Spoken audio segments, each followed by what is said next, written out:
ва ҳамин ҷаримаҳоро пардохт намекунанд. Аллакай запрет на въездш мекунанд. Аз ҳамиҷа въезди шуморо кушода мекунанд. 270 сомон маош мегирам. Гап нест, ман иҷа пас барои шумо костюм брук мепӯшам. Агани доруҳои табобатӣ аз ширкати шифофармо барои шумо. Эпимедиумная паста барои зиёд кардани қувваи мард. доруҳои табиӣ барои фарбеҳ ва хароб кардан. доруҳо барои дарди миён ва нест кардани варамиҳо. инчунин доруҳо барои зиёд кардани риш ва мӯи сар ва инчунин ҳиҷома кардан. ҳатман аз номи канали юристиҷей муроҷиат кунед. рақамҳо дар рӯи экран. ассалому алайкум ба ҳама тамошобинони барномаҳои Сорубон Сафаров. Умедвор ҳастам ки танзият ва хонаобод ҳастед. Тамошобинони азиз, ба маълумоти ҳаматон як хабари муҳима мерасонам. Видеоро дастгирӣ кунед ва ба дигарорам равон кунед. муҳоҷироне ки дар Федератсияи Россия қарор доранд ва ба Ҷумҳурии Тоҷикистон омаданӣ мешаванд, бисёраш ягон телефон кредит гирифтагианд ё ҳолатҳое мешавад ки барои ягон чи административни правонарушенӣ ҷаримашон мекунанд дар метроҳо ва ҳамин ҷаримаҳоро пардохт намекунанд ё ки кредитҳои телефона наспорида ба Ҷумҳурии Тоҷикистон сафар карда меоянд. барои ҳамаи шумо гуфтанем ки ҳар нафаре ки ба ҳамин кирдорҳо даст мезана, вақте ки аз Федератсияи Россия берун мебирояд, аллакай запрет на въездш мекунанд, яъне ки депортатсияш мекунанд. мисол мегирем, агар шумо телефон кредит гирифтагиен ва ҳар моҳа пулша споридастен ба Тоҷикистон меоен ва боқимондаи пулшам агар аз Тоҷикистон споридан бигирен, шуморо депорт намекунанд. вале агар пули аз залатая корона 10 000 рубла қарзе ки мегирен ё кредити телефон ё ки насупоридани ҷарима умуман споридагӣ набошен, спориданӣ набошен, вақте ки Тоҷикистон омаден, въезди шуморо маҳкам мекунанд. ва боз як чизи дигарам қайд кардан мумкин аст ки бисёр ҳолатҳое мешавад ки бе ягон сабаб запрет на въезд мешавад ва ҳеҷ чизаш маълум нест. дар ҳамин ҳолат шумо метавонед ки дар Ҷумҳурии Тоҷикистон вақте ки қарор дорен, ба посоли Федератсияи Россия дар шаҳри Душанбе як ариза пешниҳод кунед ки бе сабаб въезди шуморо маҳкам кардагианд ва аризаи шуморо қабул мекунанд, тафтиш мекунанд. дар ҳолате ки бесабаб боша, аз ҳамиҷа въезди шуморо кушода мекунанд. як чизи дигарам қайд кардан мегзарам, касое ки доимӣ моро дастгирӣ мекунанд, ин суханои ма ба ҳамво тааллуқ дорад. чӣ хеле ки медонед, дар канали ма конкурс рафтесай ва сар шидани конкурси мара нав 2 рӯз шидагиай, қариб ними билетҳоро фурӯхтем. нархи як дона билет 200 рубл мебошад. касое ки мехоҳанд билет бихаранд ай конкурси ма, ина картаи Сбербанкда метавонед ки сумтона партоен ва ин карта ба номи Мунис Хуршедович мебошад. ногуфта намона аксия дора, ба 500 рубл 3 дона билетон метиҳем ва ба 1000 рубл 10 дона билетон метиҳем. ҳамагӣ 2500 дона билетай, 33 дона приз. шоҳ-ҷоизаш 3 та конверти 50 000 рублае. чектона дар инами рақамҳо WhatsApp дароӣ кунед. дастгирӣ кунед, бахтона бисанҷен, билет бихаред. мегзарем ба қисми хондани комментарияҳо. ромизод нависондай: акама дар Россия ҳастам. вақти омадан дар мигратсиони карта гости нависондагиам.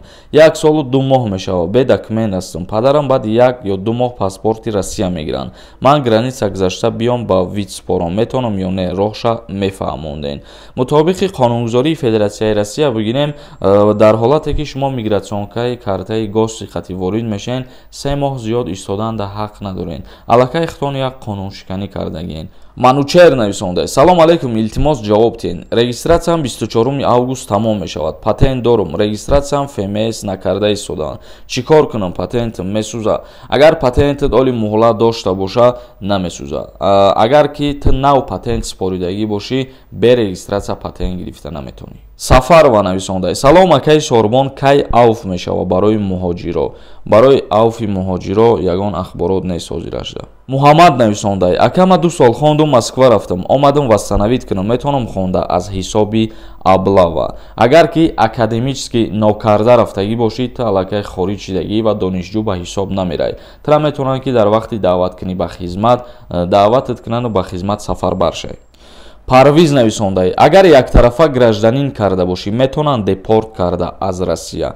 ҳолатҳое ҳаст, нозукиҳое ҳастае ки то ҳатто метавонанд зарар ба шаҳрвандӣ доштани шумо биёранд, яъне шаҳрвандӣ доштанатонро аннулировать кунанд. Самир нависонда: салом алейкум акаи Сорбон, мара моддаи 237 қисм 1 кодекси ҷиноӣ суд кардесиянд. Ман доғи судӣ мегирам ё ки не? Бале, вақте ки уголовный кодекс шид, аллакай шаҳрванд доғи судӣ мегирад. Раҳимов нависонда: салом алейкум бародар, праваи мошина ай Тоҷикистон гирифта бошӣ, метавонӣ дар Россия истифода бурда ё аз Россияра дар Тоҷикистон. Агар барои гашту гузор кардани худат ба мошин дар назар дошта бошӣ, бале, мешавад ки аз Тоҷикистона дар Россия истифода барӣ, вале агар кор кардани бошӣ, ба праваи тоҷикӣ кор карда намешавад. Бахтиёр нависонда: салом алейкум ака, ман 2 штраф дорам, наспоридам. Тоҷикистон бурам, боз омада метавонам ё не? Мақсад депортум мекунанд. Пешакӣ ҳазор аҳмад ака.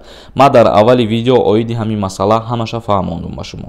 Шариф Хуҷа нависонда: ака, агар дар оила 2 писар бошӣ, писари якум инвалид бошад, дуюмгиша хизмат мебаранд ё 2 инвалид боша, оилада бачаи дуюма хизмат мебаранд.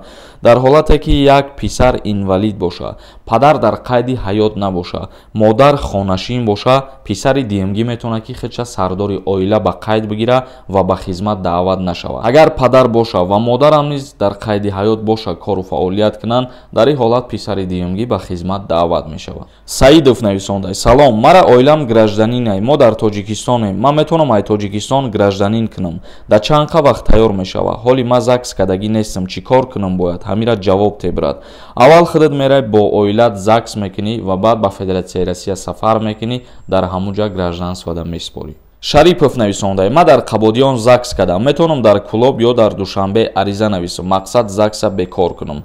Дар ҳар ноҳияе ки шумо ЗАГС кардагӣ ҳастед ва ҷои истиқоматон ҳастад, шумо дар ҳамунҷа ариза менависонед дар суд барои бекор кардани акти никоҳ. Боз нависонда як каси дига: салом акаи Сорбон, созен хубен, коро соз. Як савол доштам. Ай ЗАГС ҷудо шидам бо 2 кӯдак, якташ 1 солаву 4 моҳа, дуюмаш зимистонда таваллуд мешавад. Ман да давлат кор мекунам, 270 сомон маош мегирам.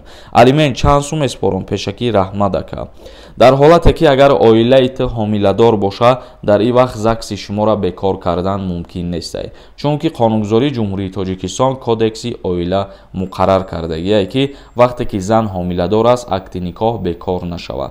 Ва дар ҳолате ки агар акти никоҳтона баъд аз муҳлати оштишавӣ ба анҷом расидан бекорам ки кардан, барои ҳар як фарзанд на камтар аз 150 сомон алимент пулӣ пардохт мекунед. ҳусейн Қурбонов нависонда: салом алейкум акаи Сорбон, зинда бошӣ барои видео кардантон. Илтимос ҳамин саволи мада ҷавоб те. 3-4 сол пеш видварения када буданд, бо санҷидам меган бо айсар. Соли 2021 да маҳкам кардиянд выезди мара. Агар штрафта наспорида бошӣ, ҳамин хел мешава. Илтимос ҷавоб те акашду. Бале бародари азиз, ман оиди ҳамин масъалаҳо мегум ки дар аввали видео ҳамаша фаҳмондум. Штраф наспоридану кредит наспоридану ҳамаи ҳамин чизо метавонад ки шуморо запрет на въезд кунад. Нақибхон нависонда: Сорбон, адабӣ гап задана ёд гир, юрист як намуди намунавӣ дошта бошад, на балки майка. Гап нест, ман иҷа пас барои шумо костюм брук мепӯшам, агани галстук мемонам, баъд мебурам видео мекунам. Ман адабӣ ки гап занам, агар фикр мекунам ягон таи шумо намефаҳмед ва одаме ки адабӣ мехоҳад вай медора як китоб мехонад, гапҳои мара гӯш намекунад. Барномаҳои ман барномаҳои озоданд, ба ҳамин хотир касе да маъқул нест, надоред тамошо накунед. Шарипов Тимур нависонда: ман метавонам 1 моҳ без прописка гардам. ҳар як шаҳрванди хориҷие ки вориди Федератсияи Россия мешавад, 15 шабона рӯз муҳлат дорад ки регистратсия кунад, яъне аз 15 шабона рӯз зиёд ҳақ надоред. Тамошобинони азиз, ба ҳамин барномаро ҷамъбаст мекунам. То барномаҳои дигар, худованд ҳамаи мо ва шуморо нигаҳбон бошад.